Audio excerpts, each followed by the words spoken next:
দোয়া করেছেন, আল্লাহ আমার আনাস বিন মালিকের তুমি সন্তান এবং সম্পদের মধ্যে বরকত দান করো।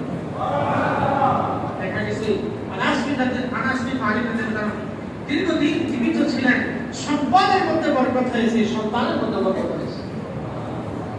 বৃষ্টি তো নাজিল হয়ে গেছে, একাধারে কয়দিন? এক সপ্তাহ পড়া বৃষ্টি চলতেছে। এখন অতিবৃষ্টি, অনাবৃষ্টিও বিপদ, অতিবৃষ্টিও কি? অতিবৃষ্টিও বিপদ, অনাবৃষ্টিও বিপদ। পরের দিন